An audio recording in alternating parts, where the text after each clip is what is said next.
Now to an I-team investigation. And their evidence basically says that the car was seen in the driveway and that I'm the owner of record of the property. Big headaches and hours wasted. People in Waterbury finding themselves getting taxed for a car that's not theirs, but then it was up to them to prove it. Those are just some of the hoops people are jumping through after getting stunned with tax bills they say they shouldn't be responsible for. After several complaints to Eyewitness News, the I-team is getting involved and getting answers. Here's Channel 3's Matthew Campbell. David Haberfeld is a landlord who works out of and lives in Bristol. He owns several properties throughout the state, including this multifamily home on Fanning Street in Waterbury. When he went to pull a building permit on it, he was stopped cold by the building department, saying he owed $1,450 in back car taxes. It didn't make sense because I don't live in Waterbury and I don't have any registered cars. This is when he realized he was being held responsible for his tenants' cars. They saw these cars in the driveway and they took it upon themselves to attach the cars that are in the driveway and tax them to the owner of the property, without checking to see if it's a tenant-occupied property or multifamily or doing any homework. He tried explaining the problem to Waterbury, and that's when he says the runaround began. Waterbury told him to challenge it with MTS, Municipal Tax Service based in Shelton. They're the ones hired to go around Waterbury checking for cars that aren't registered in the city.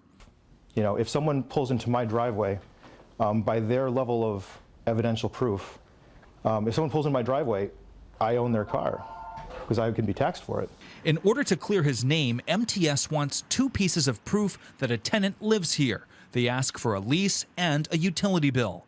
But Haberfeld says that puts landlords in a hard spot because they want to protect the privacy of their tenants. Normally, I would never throw a tenant under the bus, but these tenants, actually, I evicted them and they owed me back money. So in this case, I did it. Just like MTS asked, he submitted a copy of the lease and the eviction paperwork. And MTS responded and said that that was not adequate proof that I don't own the cars and the taxes are still mine. The fight was about to be over and Haberfeld was coming out on the losing end. So they're saying, hey, we're going to bill you. And when I say, hey, it's not mine, there's no impartial appeal process. That's when he reached out to the I-team. I cannot prove that my tenants own these cars. I have no idea. They could be visitors.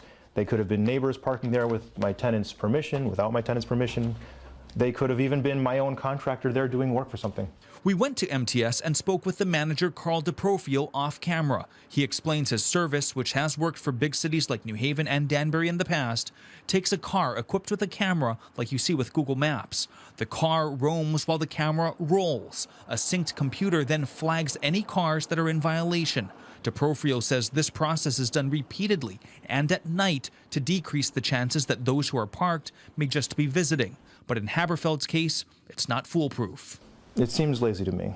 Especially since Haberfeld is now the one doing the legwork of proving a car isn't his. We asked MTS point blank if a landlord should be doing the job for them, and they said, quote, landlords are responsible for vehicles on their property. Compliance is up to them, but the assessor will hold them responsible. If the police came out to determine who owned a car, this would never fly. It was in your driveway, it's your car, we found drugs in it, you're arrested. Can you imagine? In the end, the I-team went straight to Waterbury's assessor, David Deach. In a matter of days, he got back to us and admitted this was a, quote, bad judgment on MTS's part and would clear Haberfeld of any responsibility. But this Bristol landlord wants more. Tax skating off of cars in real estate is a real thing. But as soon as you have all these complaints coming in, as soon as you recognize something is wrong, you should end your arrangement with them. And they haven't done that. Even though MTS has been in big cities before, they're only in Waterbury right now, although they did apply to be in Hartford. Now, Waterbury tells us in the course of their 4-year working relationship, MTS has investigated around 12,000 cases, but wouldn't say exactly how much they've collected. For the I-team, Matthew Campbell, Channel 3 Eyewitness News.